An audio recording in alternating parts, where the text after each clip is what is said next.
Okay mga karomiboy, ito ang mga mainit na reaksyon ngayon, mga mainit na issue, no? Sa ating bansang Pilipinas, mas lalo na itong mga pasabog ni Congressman Leandro Leviste ay talagang maraming booking mga karomiboy. Panoorin natin ito si Badong Aratilis. Huwag na natin patagalin mga karomiboy ito. Ito na. Huwag na natin sayangin ang panahon. Alam niyo po, no?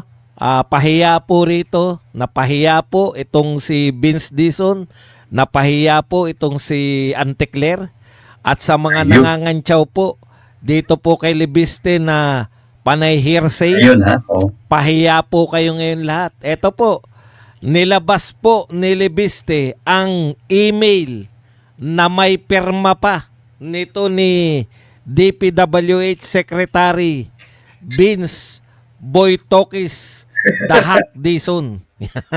Na-booking na. Idahak mo kasi yan. Kaya ka hindi maayos magsalita eh. Idahak mo yan. Dahak lang po ang katapat niya ni Vince Dizon. Kawawa naman. No, ang taas-taas ng tingin sa kanya nung panahon ni Duterte. Natokis mo kami nung panahon ni Duterte. Kala mo hindi naman natin sasabihin na hindi siya mahusay. Kaya lang kinain ka. Kinain ka ng mga mangangain. Yun. Nung una po itong lumapag sa DPWH, kala mo may gagawin eh. Yung pala, susunod lang din pala sa mga powers that be. Susunod ka rin naman pala. Wala ka palang pinag-iba sa mga katulad ni Bunuan at mga nauna pa sa'yo. Ayan. Ito po, checkmate. Ayon po kay Leviste, yung mga sinasabi nyo po, yung mga sinasabi po ninyo kay Leviste na walang basihan, gawa-gawa lang yung kwento, nag-iimbento lang, na checkmate na po, pati po si Anticler, damay na. Kaya lang, hindi po yan iniinda ni Leviste. Alam nyo po, pag nasa katotohanan kayo, katulad nito ni Congressman Leviste, hindi lang po nasa katotohanan to eh. Marami ka pang pera. Napakabata, bilyonaryo po yan. No? Okay. Pag nasa katotohanan po kayo at matalino, na paglalaroan nyo yung gusto nyo, no? Gusto lang palang expose nitong Leviste. Nakikipagsagutan siya kunwari, kaya pala inuunti-unti niya yung bukas, no? Para sa ganun, malantad lalo tong si Dizon. Naubod ka ng, alam mo na. Actually, pwede rin pangatwiranan niya ni Boytokis na hindi siya nagsisinungaling. Pwede rin naman. Kaya lang, panlalanse ang ginagawa nila. Ito po ang sinabi ni Representative Leviste. Checkmate on Department of Public Works and Highways Secretary Vince Dizon on his request for the latter to follow up through on his word to release the Cabral files. Okay.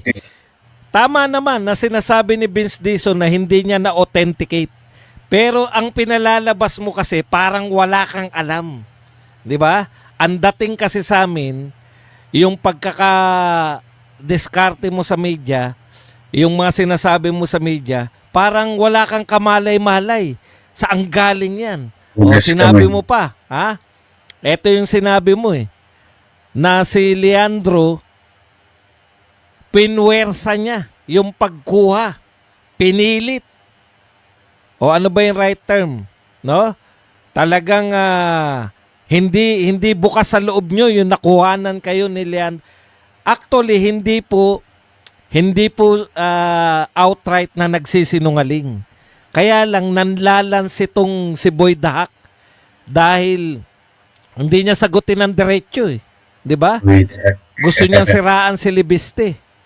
Ngayon pinadadama ka lang pala. Ano po ang sabi ni Leviste ngayon? Checkmate po. Ayan po ang sabi ni Leviste. Binigyan ko ng ilang araw ang DPWH para i-authenticate ang mga dokumentong inupload ko sa Facebook bilang test. O, tinitest ka lang pala, Dison. Ha? Bilang test. Kung magsisinungaling ba sila, may tatago o aamin sa katotohanan. At para makita natin kung ayaw nila talagang isapubliko ang files na ito, yan po ang sabi ni Libiste. Binigyan ka ng ilang araw, nagpatikim lang si Libiste. Kaya pala, yun pala ang purpose sa mga nagtataka po. No? Kasi marami nagtataka na bakit hindi na lang isahan. Dialogue yan ng mga pro-Marcos Huwag po kayong papatangay kasi sa mga pro-Marcos mag-isip. Pro-BBM. Dialogue nila yan. Gusto nila isahan. Ganyan din yung gusto nilang gawin kay Saldi. Bakit po hindi dapat isahan? Kasi once na sinagot na nila, wala ka ng pambato. Kaya pala inuunti-unti ni Libiste, may gusto siyang patunayan. No? Ano ang reaksyon ni Boy Dahak Dison kung sakali na maglalabas siya? Sasabihin niya ba na ilalabas niya na ba yung iba pang detalye? Kasi hinihintay, hinahamon ni Libiste. Ilabas mo. O magsisinungaling ba sila o may itatago? Ha? So ngayon, nakuha natin. Try mo ipasilipan dito, Maring, nakakaalam sa kabulustugan niya doon, Boss Buds. Eto si Boy Dahak Dison, sinusubok lang pala ni Libiste.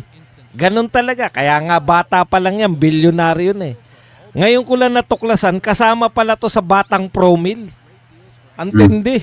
Kaya pala tinatawag. Bakit ba tinatawag na Promil Kid to? Isa po pala siya sa mga Promil Kids noon. Yung mga kinaaliwan nating mga bata. Na ngayon mga siya lang yata ang pinakamatagumpay sa mga Promil Kids. Yung pinakasikat dun, yung Shaira di ba? Na nag-artista ba?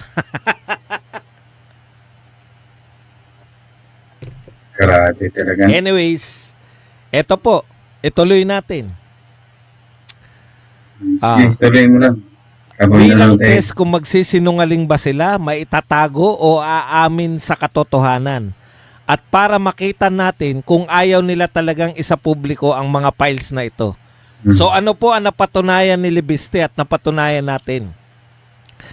Na sila ay nagsisinungaling, may tinatago at hindi umaamin ng katotohanan dahil ayaw nilang isapubliko ang files na ito. Okay. Pinakita niya po yung email niya. Narito po ang October 1 email ko kay Sec Beans na nagko-confirm ng ano ba yung FY 2025 DPWH budget PDF.